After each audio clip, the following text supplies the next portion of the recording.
नमस्कार, स्वागत है आपके अपने यूट्यूब चैनल CS एकेडमी में। आज हम लोग MTS 3 का सॉल्यूशन देखेंगे मैथ का।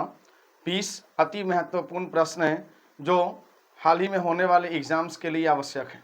तो निरंतर हमारे चैनल के साथ बने रहें और MTS में आने वाले महत्वपूर्ण MTS ये 20 प्रश्न देश में होने वाले सभी एग्ज़ाम्स के लिए आवश्यक हैं। तो एक MTS ही नहीं, सभी एग्ज़ाम्स के लिए आप इसको कवर कर सकते हैं। SSC GD, CRPF, RPF और आपका MTS SSC तो है ही।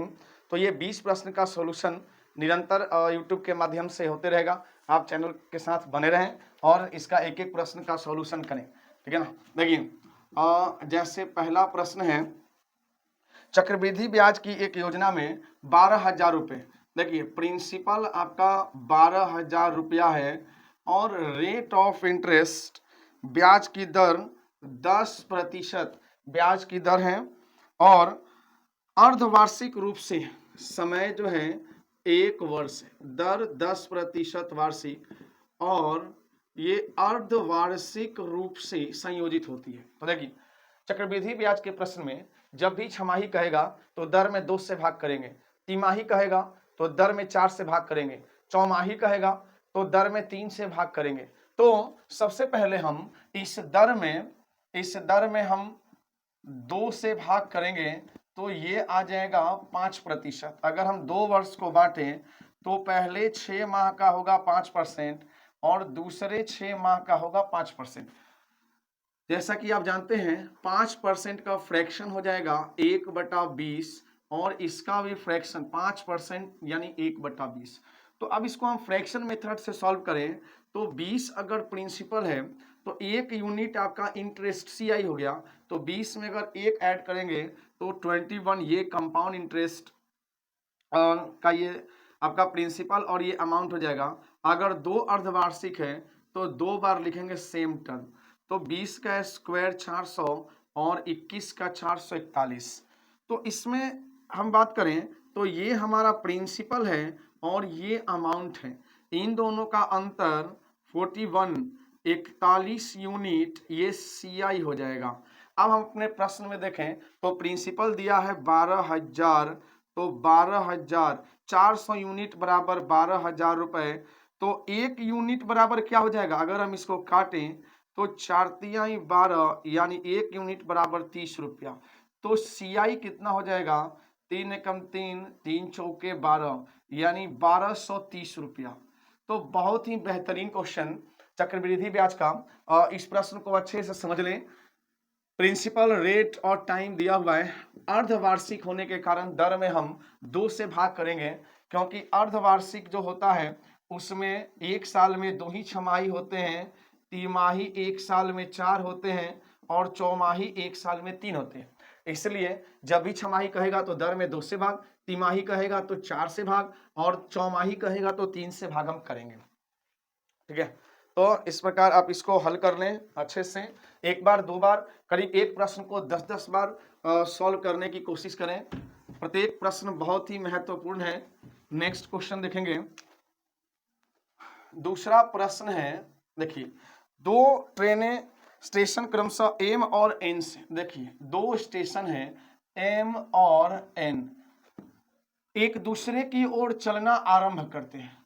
तो देखिए M से जो चलती है गाड़ी उसकी चाल है 54 किलोमीटर पर आवर और N से जो चलती है 63 किलोमीटर पर आवर।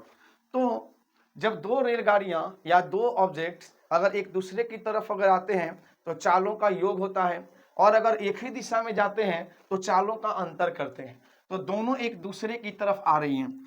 फिर बोला जब वे एक दूसरे से मिलती हैं, देखिए जब वे एक दूसरे से मिलती हैं, ये इधर को जा रही हैं और ये इधर को, जब दोनों एक दूसरे से मिलती हैं तो दूसरी ट्रेन पहली ट्रेन की तुलना में 100 किलोमीटर अधिक चल चुकी होती है। ये दूसरी ट्रेन 100 किलोमीटर अधिक चल चुकी होती है।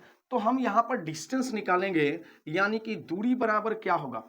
तो देखिए दूरी बराबर आप इसको अच्छे से याद कर लें, दोनों चालों का योग बटा दोनों चालों का अंतर। यहाँ पे चालों का योग बटा चालों का अंतर गुना कम या अधिक चली गई दूरी, कम या अधिक चली गई दूरी को आप कर लें। यानी कि ओवरऑल अगर आप इस तरीके से करेंगे तो जल्दी से क्वेश्चन कर पाएंगे। तो दूरी बराबर 54 प्लस 63 बटा 54 और 63 का अंतर करेंगे गुणा 100, यानी कि डिस्टेंस बराबर हो जाएगा 117 बटा 13 गुणा 100। तो 13 नवा 117 यानी कि डिस्टेंस हो जाएगा 900 किलोमीटर। और 1 मिनट 63 सॉरी यहाँ पे हो जाएगा 9 यानी 1300 किलोमीटर आपका आंसर बनेगा। ठीक है, तो ये आपका 2 नंबर प्रश्न है और इस प्रश्न का आंसर बनेगा ऑप्शन नंबर ए। ठीक है, तो चलिए इस प्रकार से हम नेक्स्ट क्वेश्चन करेंगे, तीसरा क्वेश्चन करेंगे। तो हर प्रश्न इंपॉर्टेंट है, चाल समय दूरी का प्रश्न है, एक एक कॉन्सेप्ट को याद करेंगे और प्रश्न संख्या 3 देखेंगे। देखिए क्या बोला, ये किसी मेज का मूल्य उसके क्रय मूल्य से 40% अधिक रखा गया। देखिए मेज की जो लागत है 100 यूनिट और जो उस पर अंकित किया गया वो 140 किया गया, यानी कि बोल सकते हैं सीपी 100 है और एमपी 140 किया गया। अब बोला जब उस मेज को 20% की छूट पर बेचा गया तो 360 रुपए का लाभ हुआ। देखिए जब उसे 20% की छूट पर बेचा गया तो विक्रय मूल्य आपका क्या आएगा, तो विक्रय मूल्य हो जाएगा 140 गुना 80 बटा 100।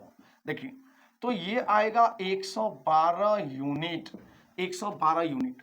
तो लाभ क्या होता है, देखिए लाभ होता है विक्रय मूल्य माइनस क्रय मूल्य, 112 माइनस 100 यानी लाभ हुआ 12 यूनिट और 12 यूनिट बराबर 360 रुपए। तो 1 यूनिट बराबर 30 रुपए, 100 यूनिट बराबर 3000 रुपए, 3000 रुपए इसका लागत आया। ये 3000 रुपए इस वस्तु की लागत होगी। कह रहे हैं प्रश्न में यदि इस मेज को 10% के लाभ पर बेचा जाए तो कितने लाभ की प्राप्ति होगी। भाई फिर से अगर इसको बेचा जाए 3000 गुणा 110 बटा 100 तो 3300 रुपए में बिकेगी और 300 रुपए का अतिरिक्त लाभ होगा। भाई इसका आंसर बनेगा ऑप्शन नंबर सी, 300 रुपए का लाभ बनेगा। तो जब इसको 2-3 बार आप प्रैक्टिस करेंगे तो क्वेश्चन एकदम इजी है, एकदम नॉर्मल है। इसको 2-3 बार प्रैक्टिस करें, अच्छे से इसको सॉल्व करें। आइए नेक्स्ट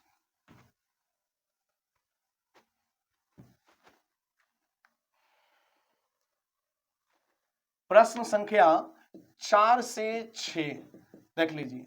प्रश्न संख्या 4 से 6 में सबसे पहले आपको पाई चार्ट को अध्ययन करना है।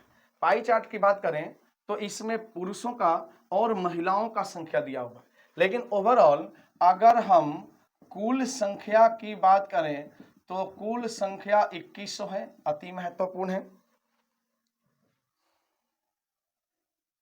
सॉरी कुल संख्या इसमें दिया नहीं गया है। तो प्रश्न संख्या 4 देखिए, प्रश्न संख्या 4 बोला किस संस्थान में सर्वाधिक संख्या में छात्र हैं। देखिए किसमें सर्वाधिक छात्र हैं, तो अगर हम P की बात करें, Q की बात करें, S की और R की बात करें तो देखिए इन चारों में P जो है वो 45% है और इसमें बोला संख्या में सर्वाधिक छात्र हैं, P 45% है। और महिलाओं की बात करें तो महिला देखिए ये मेल में P 45% है और फीमेल में 35%, और यही जो है आपका सर्वाधिक है, इसीलिए P ही आंसर होगा, ये आंसर नहीं बनेंगे। तो 4 नंबर क्वेश्चन जो है वो बेहद आसान दिया हुआ है, खाली आपको देखना है कि परसेंटेज में किसकी संख्या ज्यादा है। चलिए 5 नंबर क्वेश्चन की बात करें तो 5 नंबर क्वेश्चन बोला संस्थान पी के पुरुष छात्रों तथा एस के महिला छात्रों के बीच अनुपात। तो देखिए ये जो आपका संस्थान पी के जो पुरुष छात्र हैं, अगर हम उनकी बात करें तो संस्थान पी के पुरुष छात्र तथा संस्थान, तो देखिए तो पुरुषों की बात करें, अगर हम इसमें मेल की बात करें तो मेल है इसमें 30,000 और इसमें पी के पुरुष छात्र की अगर हम बात करें तो पी 45% है, तो यहाँ पर 30,000 का 45% निकालेंगे और जैसे गुना करेंगे आएगा 13,500 पुरुष हैं। फिर उसके बाद बोला संस्थान एस की महिला छात्र, देखिए फीमेल बोला एस और एस की संख्या है 25,000 और परसेंटेज है 25%। 25 का 25 से गुना करेंगे तो ये आ जाएगा 625 जीरो, तो ये 13,500 और 6250, तो इनका अगर हम अनुपात निकालें तो 13,500 अनुपात 6250, ये कटेगा 5 से काट सकते हैं, 5 दूनी 10, 5 सत्ते 35 जीरो, 5 एकम 5, 5 दूनी 10, 5 पचे 25, 54, 5 दूनी 10, यानी कि 54 अनुपात 25। तो 5 का आंसर देख लीजिए आपका डी बनेगा। तो संस्था पी के पुरुष छात्र एवं एस संस्था एस के महिला छात्र के बीच जो अनुपात आएगा वह अनुपात आएगा 54 अनुपात 25। ठीक है, तो नेक्स्ट क्वेश्चन देखेंगे 6 नंबर, अच्छे से नोट कर लें।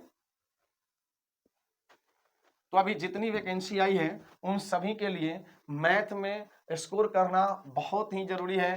प्रत्येक क्वेश्चन को बार बार बनाएंगे, प्रैक्टिस करेंगे।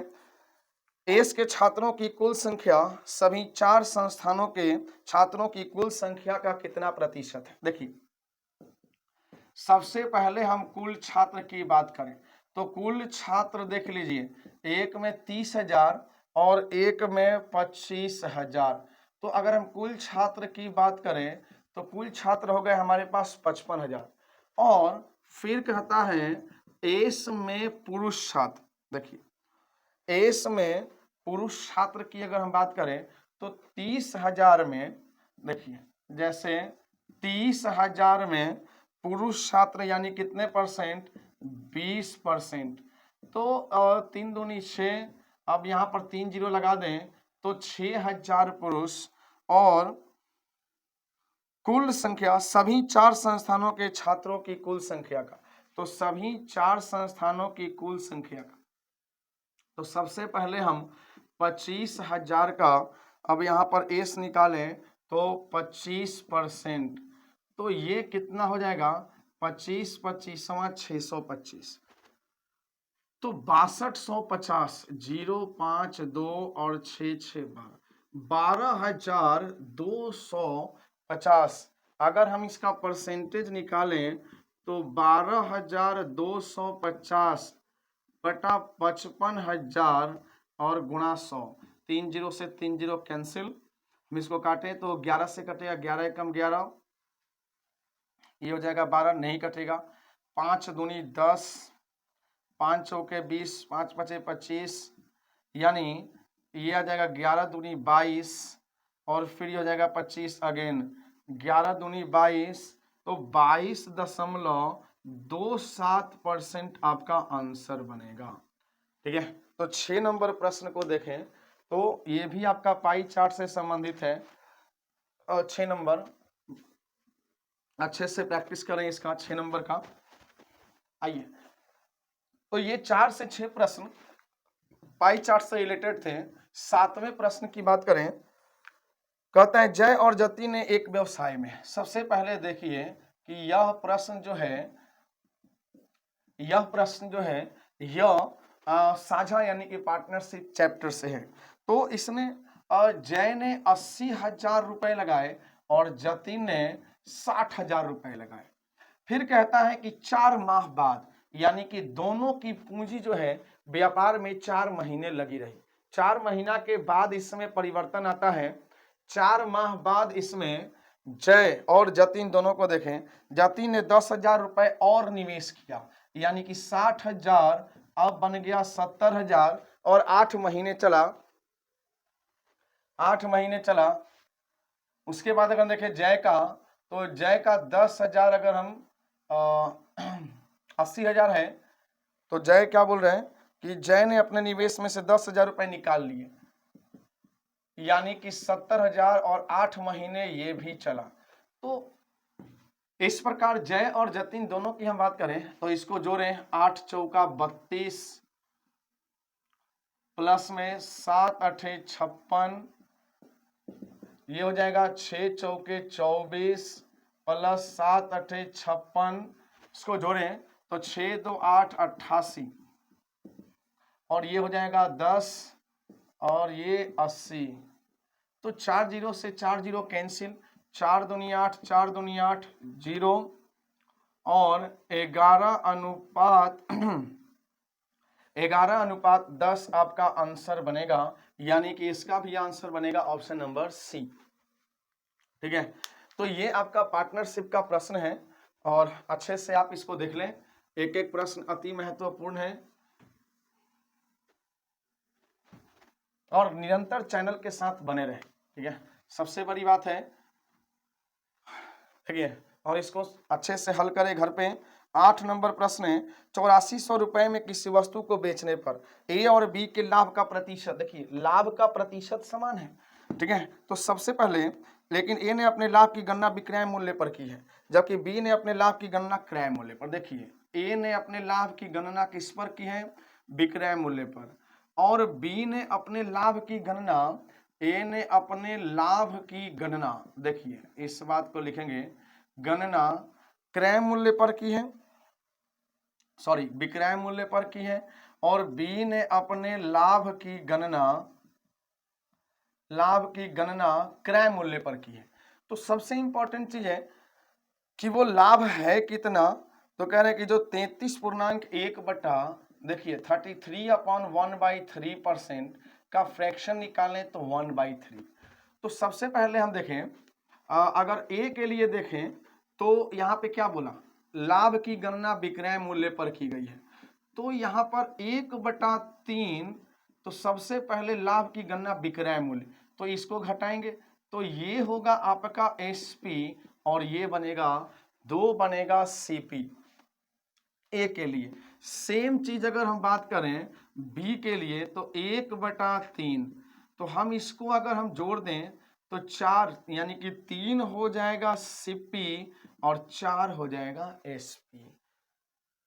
तो अब दोनों का तो विक्रय मूल्य 8400 है, तो अगर हम यहाँ पर बात करें तो 3 यूनिट बराबर 8400 रुपए।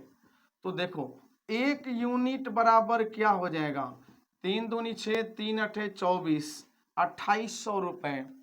यहाँ पर अगर हम देखें तो एसपी 4 यूनिट है, तो एसपी ही लेना है, 4 यूनिट बराबर 8400 रुपए। तो 1 यूनिट क्या हो जाएगा, 1 यूनिट हो जाएगा 2100 रुपए, यानी कि दोनों ही सूरत में, एक में 2800 रुपए लाभ हो रहा है और एक में 2100 रुपए लाभ हो रहा है। तो हम अगर कुल लाभ की बात करें तो भाई कुल लाभ क्या हो जाएगा, 2800 प्लस 2100, बोले तो 0094, यानी 4900 रुपए लाभ होगा। तो भाई 8 नंबर प्रश्न है, अच्छे से इसको देख लें, ए पर लाभ की गणना और बी पर लाभ की गणना। ए लाभ की गणना हो रहा है विक्रय मूल्य पर और बी का हो रहा है क्रय मूल्य पर। तो ये 8 नंबर प्रश्न है। ठीक है, नेक्स्ट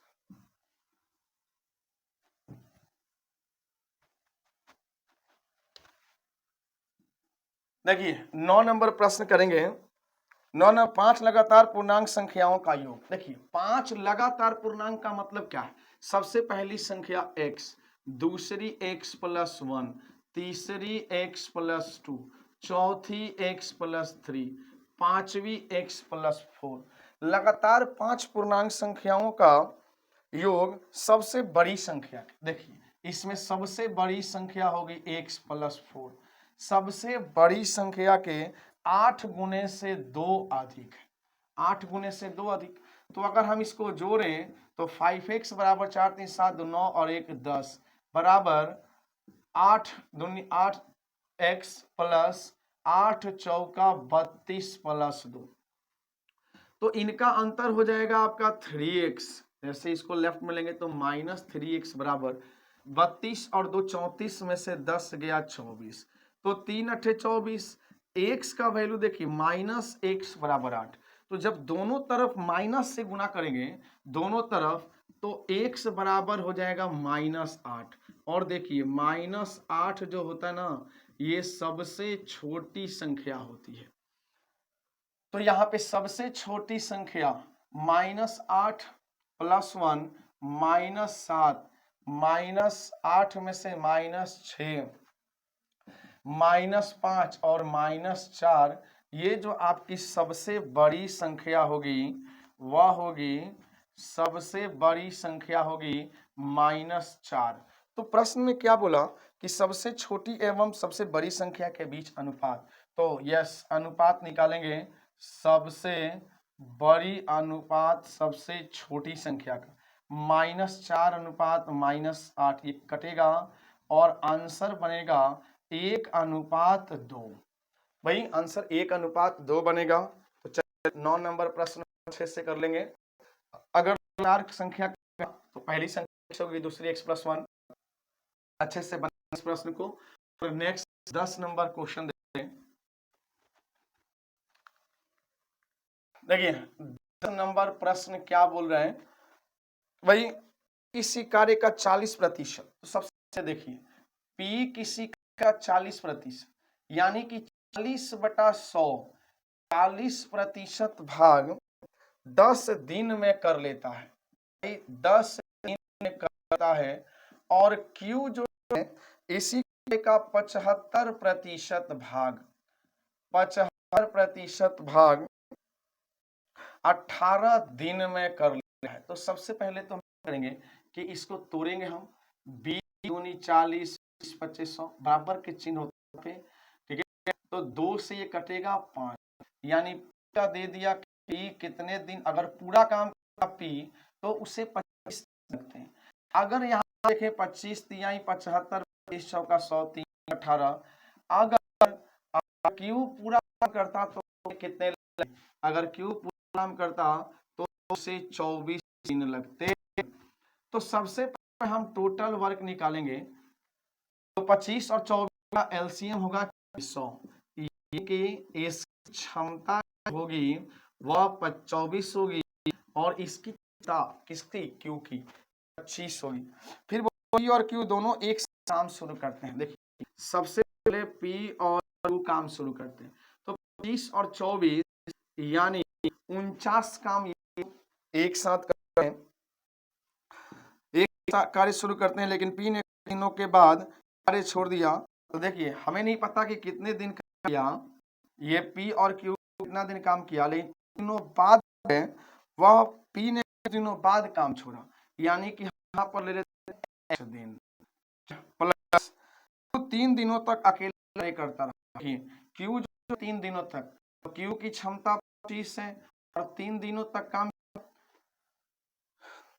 यदि 60% कार्य अभी भी बचा हुआ है, कि देखिए ये 100 का 60% काम बचा हुआ है, अभी काम कितना है तो 40%, तो 240 काम डन हुआ तो बराबर 240। यहाँ पर 49x बराबर 240 माइनस 75। 49x बराबर 10 में से 5 13 में से गया 165 यानी x बराबर 165/49। भाई आंसर क्या होगा इसका? इसका आंसर होगा 3.18/49 दिन। P और Q ने काम कितने दिन किया? 3.18/50 दिन। ये मेन आपका अरेंजमेंट है, तो अच्छे से प्रैक्टिस कर लें कि 40% 10 दिन में करता है। अगर पूरा करना पड़ता तो ये काम कितने दिन करता? 25 दिन में। 75% काम 18 दिन में करता है। पूरा काम करना तो यह 24 करता। तो इन टोटल टोटल काम कितना, इनकी 24 और 25 आ जाएगी। P और Q दो मिलकर 49 काम करेंगे और एक दिन तक करेंगे। Q 25 काम करता है और 3 दिन करता है, और इस काम का 60% अभी बाकी है, यानी अभी काम हुआ कितना, 40% काम हुआ इनके के बाद। तो बराबर में 40 रखें। इस प्रकार एक वैल्यू आएगा हमारा 3.18/49। अगला प्रश्न है 11 नंबर, कह रहे कि 25 भागा, देखिए सब 46 भागा, ये क्वेश्चन मार्क 25 माइनस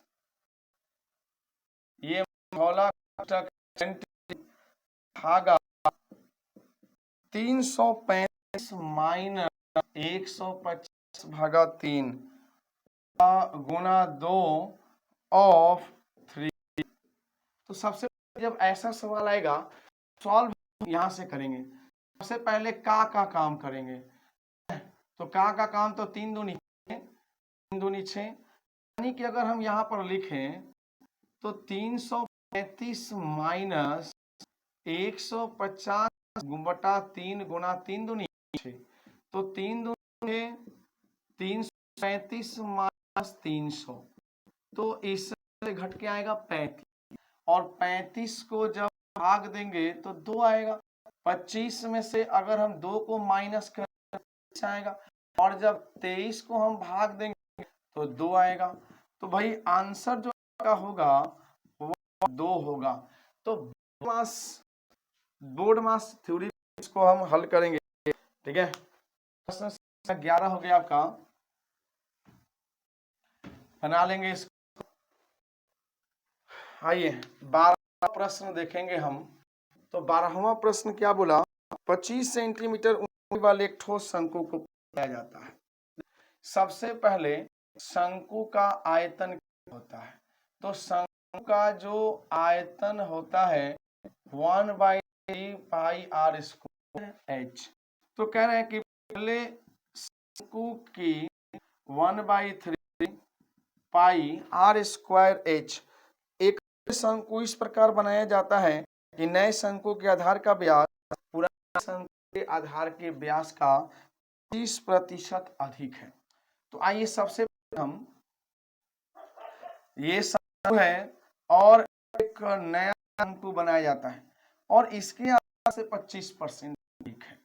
तो पहले वाले हम अगर हम R लें तो ये R2 हो जाएगा, R1 बराबर R2 का 125 का 100, यानी R1 अनुपात R2 बराबर हो जाएगा 5:4। तो इसका फॉर्मूला रख दें अगर हम 1/3 अब यहाँ पर R1² यानी 5 गुना 5, और ऊंचाई कितनी है 25 सेंटीमीटर ऊंचाई, बराबर करेंगे हम 1/3 इंटू 4 गुना 4 गुना, और ऊंचाई करना है 1/3 जाएगा, पाई से कट जाएगा, और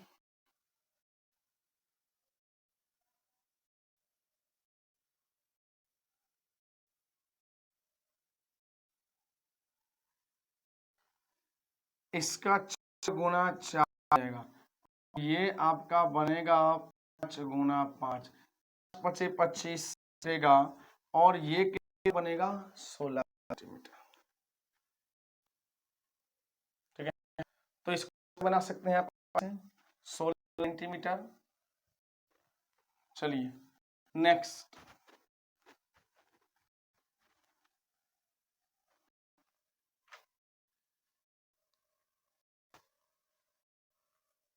देख लो 13 नंबर क्वेश्चन क्या बोला, ये 13 नंबर 14 सेंटीमीटर व्यास वाले एक वृत्ताकार बगीचे के चारों ओर, देखिए सबसे पहले तो एक वृत्ताकार एक पार्क है और इसके चारों ओर जो है ना एक रास्ता बना हुआ है। इसकी त्रिज्या कितनी देख लो, व्यास यहाँ पर दिया है व्यास 14 मीटर, तो त्रिज्या हो जाएगी 7 मीटर। 7 मीटर या इसको हम बोलते हैं 700 सेंटीमीटर। 700 और हो जाएगी, देखिए 70 सेंटीमीटर ये चौड़ा, 770 सेंटीमीटर ये हो जाएगी। ठीक है, तो हमें तो इसका क्षेत्रफल निकालना है। अगर हम इसका क्षेत्रफल निकालना है तो हमें क्या करना होगा, इस यानी कि देखिए सबसे पहले देखिए इस वलय का क्षेत्रफल क्या होगा, pi into capital R square minus small R square. तो पाई का मान कितना होगा, पाई का मान अगर हम देखें अकॉर्डिंग टू क्वेश्चन पाई का मान पाई में है। एक बार इसको जोड़ेंगे हम, देखिए 700 प्लस 770 और एक बार हम इसको उठाएंगे तो कितना हो जाएगा, पाई गुणा, तो अगर हम जोड़ दें तो 1470 गुणा और यहाँ पर 70। ठीक है, तो ये आपका बनेगा, ये हमें चूंकि मीटर में बना है, पाई गुना 1470 गुना 70, तो हमें दोनों में 100 से भाग करना होगा।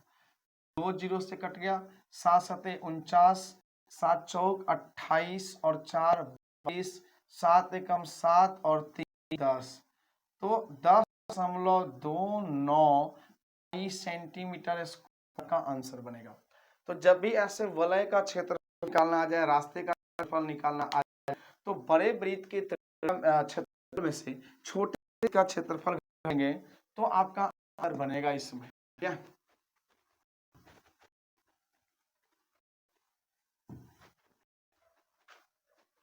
नेक्स्ट देखिए 14 नंबर क्वेश्चन बोला, 2.5 वर्षों में, देखिए यहाँ आपका प्रिंसिपल कितना है, प्रिंसिपल है 6000।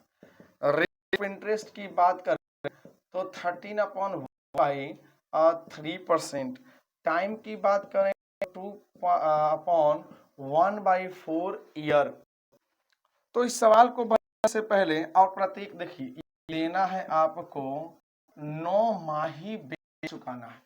तो सबसे पहले हम क्या करेंगे कि समय को कन्वर्ट करें, तो समय को हमने कन्वर्ट किया तो 8 और 1 क्या आ गया, 9/4। जैसे से गुना करें तो 9 27 माह में कन्वर्ट हो गया। 27 माह का मतलब है कि 9 महीना यह कितने बार बदलेगा, 3 बार, 9 महीने में कन्वर्ट हो गया। इस रेट ऑफ इंटरेस्ट की करें तो ये हो गया 40/3%। ठीक है, और 9 मासिक ये बदल रहा है, यानी कि इसमें 9/4 से गुणा करें तो 3×9, 4×40 और 10×100। एक मिनट, इसको एक मिनट, ये हम 40/3%, तो 40/3% को हम 3 भाग में बांटें, इस 9 से गुना करें, तो 9 से जैसे गुना करेंगे हम तो इसको 9 को अगर हम वर्ष में तो ये हो जाएगा 9/12 गुना में 100, तो 4×3=12, 4×10 गुना में 100। ठीक है, तो 3×9 कट जाएगा और 10×100, यानी कि 1/10 आएगा। तो ये आएगा ना 1/10 फ्रैक्शन। इसको आराम से ना फ्रैक्शन से बना ले, तो 10/11, 10/11, 10/11, ये 1000 और यह 1331। तो बोले भाई अगर हमारा इसमें क्या रहा है तो जीत होगी, यानी 1000 यूनिट बराबर 6000 रुपए, यानी 6 राउंड है। जैसे ही 6 राउंड करेंगे 1986 रुपया आप इसका मिश्रधन हो जाएगा अमाउंट। तो एक दर को फिर से अगर तोड़ना है तो आप इजीली तोड़ सकते हैं। भाई कैसे, 1/10, तो 13.3 का मतलब ही है 39 और 40/3। अब यहाँ पे 9 मास, 9 में 12 देंगे तो वर्ष। अब काटेंगे, हल करेंगे तो क्या आएगा, 1/10। तो वही 1/10 है, 2986 आपका आंसर बनेगा। ठीक है, तो बहुत ही अच्छा क्वेश्चन है कंपाउंड इंटरेस्ट का, इसको बना लेंगे।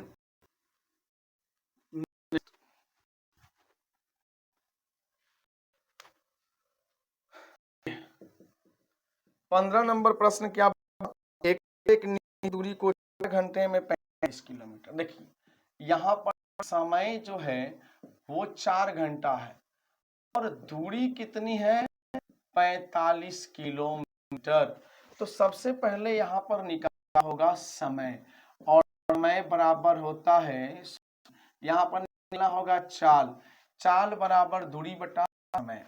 तो ये हमारी चाल आएगी, और ये आएगी समय 4 घंटा और 45 किलोमीटर। एक मिनट यहाँ पे 45 किलोमीटर प्रति घंटा यानी कि 4 है बच्चे।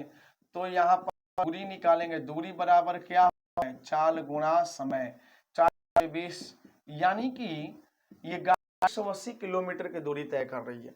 अब ये बोल रहे हैं यदि कार 40 किलोमीटर प्रति घंटा की चाल चले, देखिए अब कह रहे हैं कि अब इस नई चाल कर दें 40 किलोमीटर पर आवर, और दूरी रहेगी 80 किलोमीटर, तो समय क्या लगेगा, समय बराबर दूरी चाल, यानी कि 9/2, बोले तो 4.5 घंटा दूरी को तय करने में कितना समय लगा, 6 घंटा 30 मिनट, यानी इससे कितना अधिक लगेगा, तो 30 मिनट अधिक लगेगा। यही आंसर होगा कि 15 से 30 मिनट, तो 15 क्या बनेगा, डी बनेगा। ठीक है, तो अच्छे से इसको देख लें एक बार।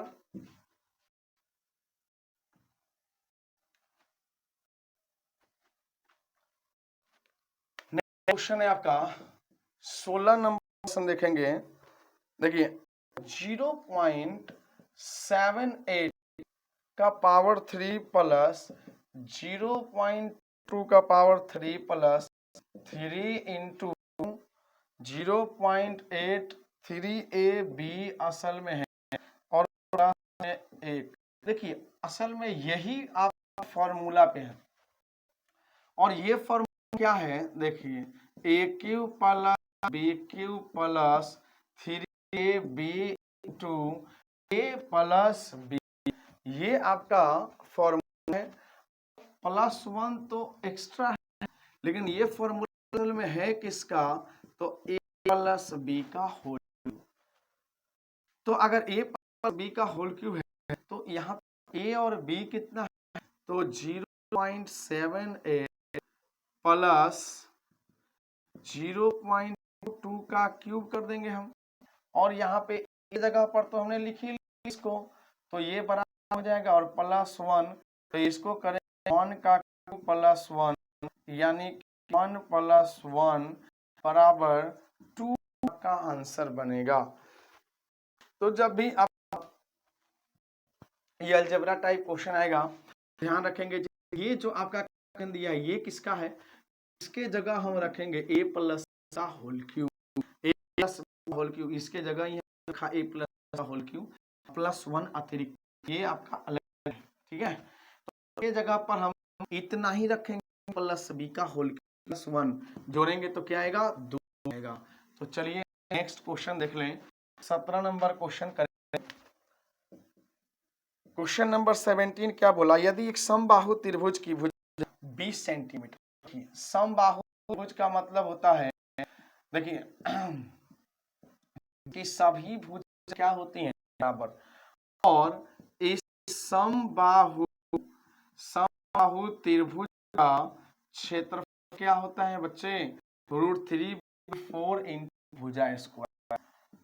तो √3/4 इंटू इसमें कितना दिया हुआ है, देख लो 20 × 20, तो 4×25, तो 20√3 सेंटीमीटर स्क्वायर। ये आपका 17 नंबर का आंसर सेंटीमीटर स्क्वायर हो जाएगा 100√3। आइए क्वेश्चन है, नेक्स्ट क्वेश्चन है 18 नंबर। देखिए 18 नंबर क्या बोला, 70 और 90 के सभी अभाज्य संख्या का औसत क्या होगा। देखिए सबसे पहले तो अभाज्य संख्याओं को लेना ही पड़ता है, तो ज्यादा देता नहीं असल में, तो हम औसत कैसे निकालते हैं, औसत बराबर अंकों का योग।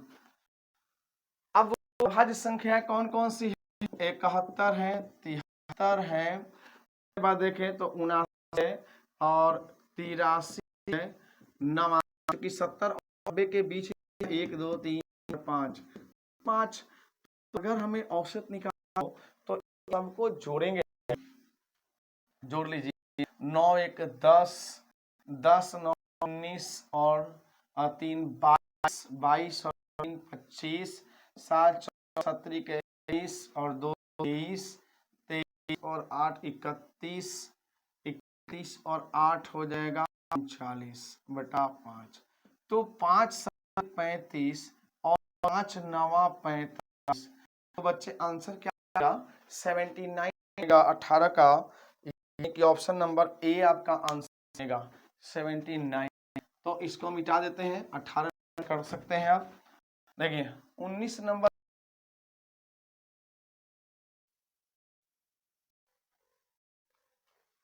19 नंबर प्रश्न की अगर हम बात करें तो ये बोला 18 वस्तुओं का क्रय मूल्य। देखिए अगर 100 रुपया में हम 18 वस्तु खरीदते हैं और इसी 100 रुपया में 18 वस्तु खरीदते हैं और इसी 100 रुपया में 15 वस्तु बेचते हैं, तो जाहिर सी बात है कि हमें लाभ हो रहा है। और हमें कितनी वस्तु का लाभ हो रहा है, 3 वस्तु का लाभ हो रहा है। तो जब ऐसा सवाल आएगा परसेंटेज लाभ निकालने के लिए, तो हमें इस पर 15 वस्तु, तो 3/15 गुणा 100, 3 5 15, यानी कि 20% हमारा आंसर देगा। भाई 19 आंसर क्या बनेगा, option number. And last question आप देख लें, लास्ट क्वेश्चन है 20 नंबर क्वेश्चन। देखिए ये कहता है ए और सी एक कार्य का एक तिहाई भाग। देखिए ए बी और सी को बोला कार्य का 1/3 भाग। देखिए ये 1/3 भाग कितने दिन में करता है, 15 दिन में। अगर ये पूरा काम करता इसको 45 दिन लग जाता। बी भी 1/3 काम करता है तो इसको कितने दिन लगते हैं, 30 दिन लगते हैं। अगर ये पूरा काम करता तो 90 दिन लगते हैं। सी भी 1/3 भाग काम करता है तो उसे 10 दिन लगता है, पूरा काम करता तो उसे 30 दिन लगते हैं। तो भाई टोटल वर्क जो है वह 45 90 30 का बनेगा 90, 45 दूनी 90, यानी कि एफिशिएंसी है और 30 90। तो प्रश्न में बोला ए ने काम शुरू किया। सबसे पहले अगर हम बोलें ए ने काम शुरू किया और एक दिन के बाद सी के साथ जुड़ गया, तो सबसे पहले हम देखें एक दिन का काम। तो ए ने एक दिन में अपनी 2 क्षमता से 2 काम किया। अगले दिन ए के साथ सी जुड़ गया, एक दिन के बाद सी उसके साथ जुड़ गया और शुरुआत के 3 दिन बाद बी जुड़ गया, यानी कि ए करेगा अपना 2 काम, सी करेगा 3 काम, यानी कि दोनों मिलकर करेंगे कितना काम, 5। तो 2 यहाँ पर और 1 यहाँ पर, कितना दिन हो गया, 3 दिन हो गया। 3 दिन के बाद ए के साथ कौन जुड़ गया, बी भी जुड़ गया और सी भी उनके साथ जुड़ गया। सी कितने दिनों तक कार्य किया, तो देखिए ए करेगा कितना काम, 3 2 5 और ए, और हमें नहीं पता कि यह काम कितने दिन और इन को जोड़ दें तो काम हमें करना है 5 और 2 7, 6x बराबर 9 - 7। तो 6x बराबर 10 में से गया 3, तो x बराबर 5 से कम 5 और 2 7 लिख लें। ए बी और सी ने मिलकर ए और बी, ये कह रहा है सी और शुरुआत के 3 दिन बाद उसके साथ जुड़ गया। सी ने कितने दिनों कार्य किया? एक दिन, 2 दिन काम करते हैं, 2 दिन ये काम किया, तो 5 10 और 2 12, तो 12 घटाएंगे हम, तो 12 घटाएंगे तो कितना आएगा? यानी कि ये एक दिन है, यहीं पे मिस्टेक था, एक दिन है, ये 2 दिन मिलकर 3 दिन, तो 6x बराबर, यहाँ कर लेंगे हम 6x बराबर 28, तो x बराबर 13 दिन आंसर होगा। और इस प्रकार